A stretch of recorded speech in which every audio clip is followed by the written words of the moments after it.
Hi. In this session, I will talk about decoding leadership.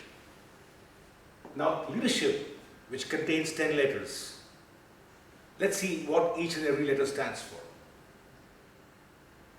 The first letter L stands for leadership development, which means that the function of leaders is to develop more leaders. And this is where I think Jack Welch made GE and transformed GE into one of the largest organizations in the world. He was able to create more leaders in the organization. In the conceptual age, the leaders must have the ability of developing more and more leaders. The next letter, E of leadership, it stands for excellence.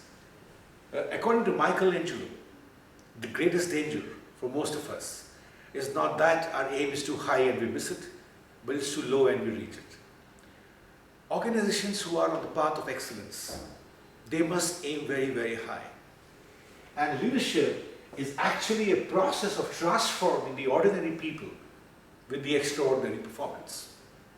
If you look at the German and the Netherlands final, which just now took place a few days back, the goal was not scored by the stalwarts. The coach called Goetze, who was a substitute player, and he told him, go and prove to the world that you are better than Messi. And he did it. This is the true essence of excellence. The leaders inspire excellence from very ordinary people. The next letter, A, it stands for agility. The leaders have to be very agile. This means that the ability to change fast according to the external world. Now, one of the biggest challenges that you see today is that the external world is moving at a very fast pace. You talk about anything, you talk about technologies, demographics, politics, everything is happening at a very fast pace. And if the internal rate of change is slower than the external rate of change, organizations are going to become obsolete. This is what happened to Kodak.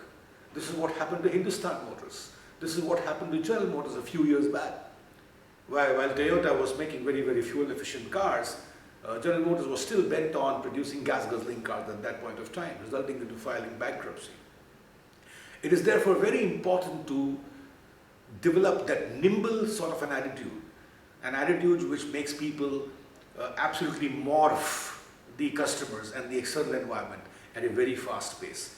There are lots of things happening outside. There are lots of new technological developments happening outside, and one has to learn to seize them. Look for the new opportunities. The letter D stands for different. I think the modern world, it's got a mandate that says that you are distinct or you're extinct.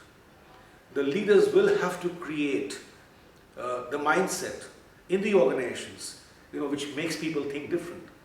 This is what Steve Jobs brought into the organization, and this is what A.G. Lafley of Procter & Gamble did.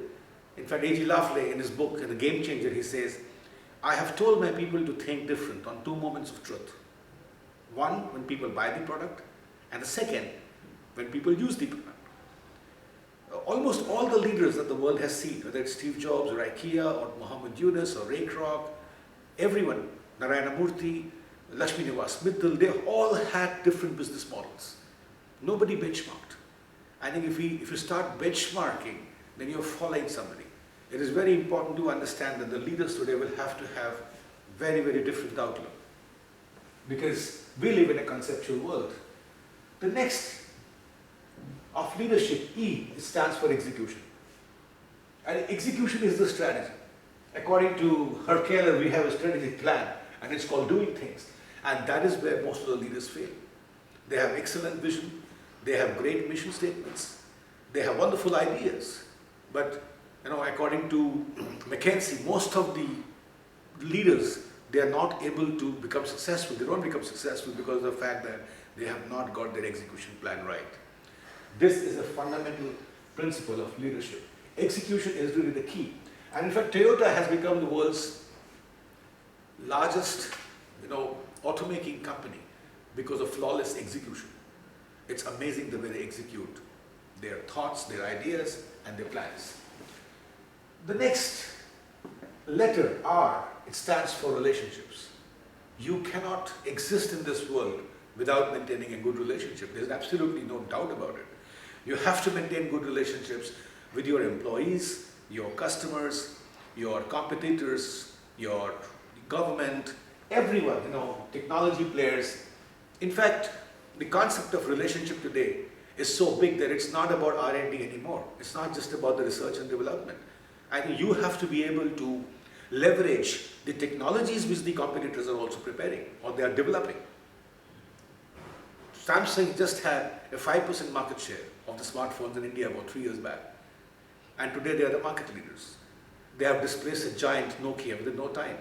And what they did, they simply went to Silicon Valley. They partnered with Google and they came with smartphones on the Android platform, which has replaced Nokia.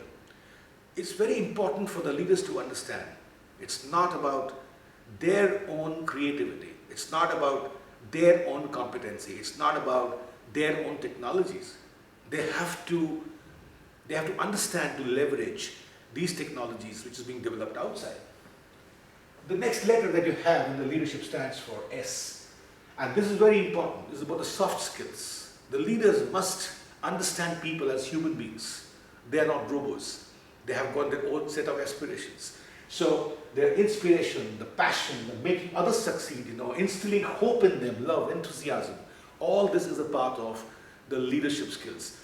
Great leaders, they are able to instill a lot of confidence, a lot of enthusiasm, a lot of energy in the people, and I think that's the key. That makes the world of difference in most of the people.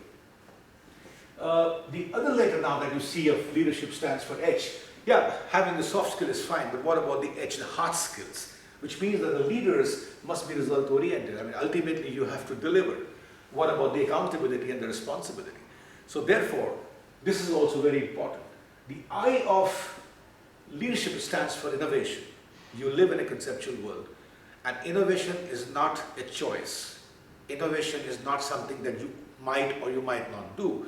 I think innovation is absolutely a necessity.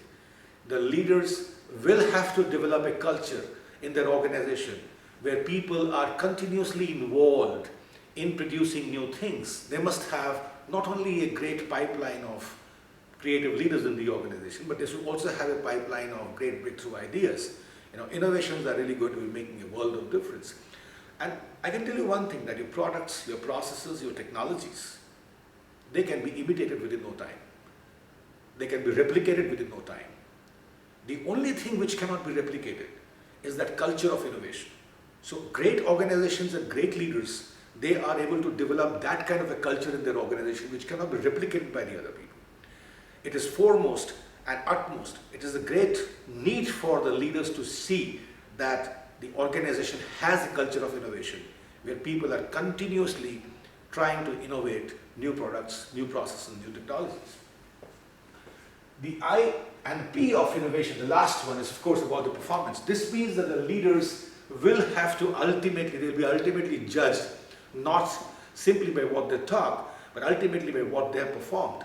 And performance today is not just about the profits. I think it's about the 4P bottom line that you have today, which is about people. Your people have to be extremely happy. Your profit, your bottom line has to look very good. The progress that you make for the country and also about the planet. So I think this is about decoding leadership today. Thank you very much.